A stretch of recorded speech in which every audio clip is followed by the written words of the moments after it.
जिसे वेदांती अप्रकट तथा अविनाशी बताते हैं, जो परम गंतव्य है, जिसे प्राप्त कर लेने पर कोई वापस नहीं आता, वही मेरा परम धाम है। तात्पर्य: ब्रह्म संहिता में भगवान कृष्ण के परम धाम को चिंतामणि धाम कहा गया है, जो ऐसा स्थान है जहाँ सारी इच्छाएं पूरी होती है। भगवान कृष्ण का परम धाम गोलोक वृंदावन कहलाता है और वह पारसमणि से निर्मित प्रसादों से युक्त है। वहाँ पर वृक्ष भी है जिन्हें कल्पतरु कहा जाता है, जो इच्छा होने पर किसी भी तरह का खाद्य पदार्थ प्रदान करते हैं। वहाँ गौएं भी है जिन्हें सुरभि गौएं कहा जाता है और वे अत्यंत दूध देने वाली है। इस धाम में भगवान की सेवा के लिए लाखों लक्ष्मियां हैं।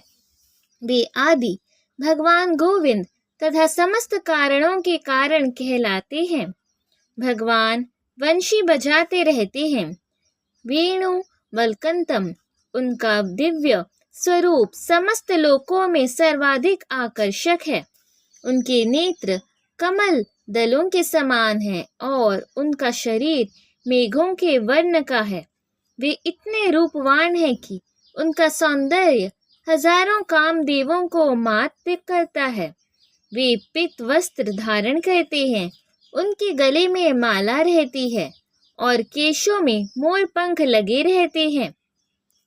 भगवत गीता में भगवान कृष्ण अपने निजी धाम गोलोक वृंदावन का संकेत मात्र करते हैं, जो आध्यात्मिक जगत में सर्वश्रेष्ठ लोक है। इसका विशुद्ध वृत्तांत ब्रह्म संहिता में मिलता है। वैदिक ग्रंथ कठोपनिषद बताते हैं कि भगवान का धाम सर्वश्रेष्ठ है और यही परम धाम है। एक बार वहां पहुंचकर फिर से भौतिक संसार में वापस नहीं आना होता। कृष्ण का परम धाम तथा स्वयं कृष्ण अभिन्न है, क्योंकि वे दोनों एक से गुण वाले हैं। आध्यात्मिक आकाश में स्थित इस गोलोक वृंदावन की प्रतिकृति इस पृथ्वी पर दिल्ली से 90 मील दक्षिण पूर्व स्थित है। जब कृष्ण ने इस पृथ्वी पर अवतार ग्रहण किया था, तो उन्होंने इसी भूमि पर, जिसे वृंदावन कहते हैं और जो भारत के मथुरा जिले के 84 वर्ग मील में फैला हुआ है, क्रीड़ा की थी। भगवान जो सबसे महान है, अनन्य भक्ति द्वारा ही प्राप्त किए जा सकते हैं।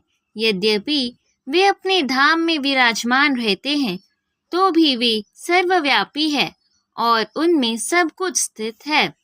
तात्पर्य: यहाँ यह समस्त बताया गया है कि जिस परम धाम से फिर लौटना नहीं होता, वह परम पुरुष कृष्ण का धाम है। ब्रह्म संहिता में इस परम धाम की अनंत चिन्मय रस कहा गया है, जो ऐसा स्थान है जहाँ सभी वस्तुएं परम आनंद से पूर्ण है। जितनी भी विविधता प्रकट होती है, वह सब इसी परमानंद का गुण है। वहाँ कुछ भी भौतिक नहीं है। यह विविधता भगवान के विस्तार के साथ ही विस्तृत होती जाती है, क्योंकि वहाँ की सारी अभिव्यक्ति पराशक्ति के कारण है। जैसा कि 7वें अध्याय में बताया गया है। जहाँ तक इस भौतिक जगत का प्रश्न है, यद्यपि भगवान अपने धाम में ही सदैव रहते हैं, तो भी वे अपनी भौतिक शक्ति माया द्वारा सर्वव्याप्त है। इस प्रकार वे अपनी परा तथा अपरा शक्तियों द्वारा सर्वत्र भौतिक तथा आध्यात्मिक दोनों ब्रह्मांडों में उपस्थित रहती हैं। प्रत्येक वस्तु उनमें या उनकी परा या अपरा शक्ति में निहित है। इन्हीं दोनों शक्तियों के द्वारा भगवान सर्वव्यापी है। कृष्ण के परम धाम में या असंख्य वैकुंठ लोकों में भक्ति के द्वारा ही प्रवेश संभव है। जैसा कि भक्त्या शब्द द्वारा सूचित होता है, किसी अन्य विधि के परम धाम की प्राप्ति संभव नहीं है। वेदों में भी परम धाम तथा भगवान का वर्णन मिलता है। उस धाम में केवल एक भगवान रहता है जिसका नाम कृष्ण है। वह अत्यंत दयालु विग्रह है और एक रूप में स्थित होकर भी वह अपने को लाखों स्वांशों में विस्तृत करता रहता है। वेदों में भगवान की उपमा उस शांत वृक्ष से दी गई है जिसमें नाना प्रकार के फूल तथा फल लगे हैं और जिसकी पत्तियां निरंतर बदलती रहती है। वैकुंठ लोक की अध्यक्षता करने वाले भगवान के स्वांश चतुर्भुजी है और विभिन्न नामों से विख्यात है। पुरुषोत्तम, त्रिविक्रम, केशव, माधव, अनिरुद्ध, ऋषिकेश, संकर्षण, प्रद्युम्न, श्रीधर, वासुदेव, दामोदर, जनार्दन, नारायण, वामन, पद्मनाभ आदि। ब्रह्म संहिता में भी पुष्टि हुई है कि यद्यपि भगवान निरंतर परमधाम गोलोक वृंदावन में रहते हैं, किंतु वे सर्वव्यापी है ताकि सब कुछ सुचारू रूप से चलता रहे। वेदों में कहा गया है, उनकी शक्तियां इतनी व्यापक है कि वे परमेश्वर के दूरस्थ होते हुए भी दृश्य जगत में बिना किसी त्रुटि के सब कुछ सुचारू रूप से संचालित करती रहती है। हे भरत श्रेष्ठ, अब मैं तुम्हें उन विभिन्न कालों को बताऊंगा जिनमें इस संसार से प्रयाण करने के बाद योगी पुनः आता है अथवा नहीं आता। तात्पर्य: परमेश्वर के अनन्य पूर्ण शरणागत भक्तों को इसकी चिंता नहीं रहती कि वे कब और किस तरह शरीर को त्यागेंगे। वे सब कुछ कृष्ण पर छोड़ देते हैं और इस तरह सरलता पूर्वक प्रसन्नता सहित भगवत धाम जाते हैं।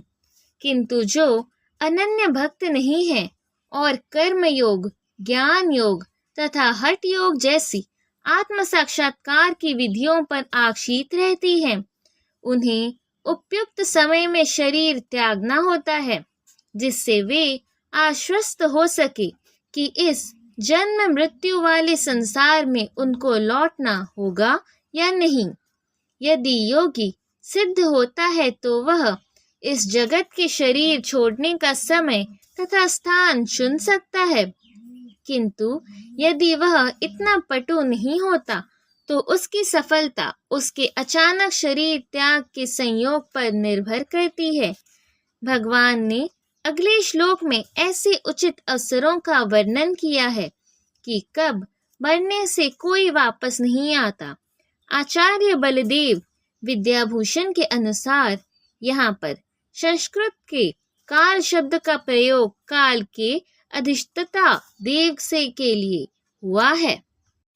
जो परम ब्रह्म के ज्ञाता हैं, वे अग्निदेव के प्रभाव में, प्रकाश में, दिन के सुभक्षण में, शुक्ल पक्ष में या जब सूर्य उत्तरायण में रहता है, उन 6 मासों में इस संसार से शरीर त्याग करने पर उस परम ब्रह्म को प्राप्त करते हैं। तात्पर्य: जब अग्नि, प्रकाश, दिन तथा पक्ष का उल्लेख रहता है तो यह समझना चाहिए कि इन सबों की अध्यक्षता देव होते हैं जो आत्मा की यात्रा की व्यवस्था करते हैं। मृत्यु के समय मन मनुष्य को नवीन जीवन मार्ग पर ले जाता है। यदि कोई अकस्मात या योजना पूर्वक उपयुक्त समय पर शरीर त्याग करता है तो उसके लिए निर्विशेष ब्रह्म ज्योति प्राप्त कर पाना संभव होता है। योग में सिद्ध योगी अपने शरीर को त्यागने के समय तथा स्थान की व्यवस्था कर सकते हैं।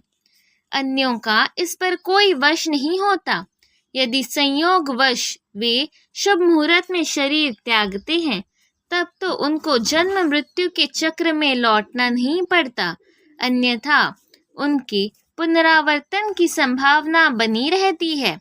किंतु कृष्ण भावनामृत में शुद्ध भक्त के लिए लौटने का कोई भय नहीं रहता, चाहे वह शुभ मुहूर्त में शरीर त्याग करे या अशुभ क्षण में।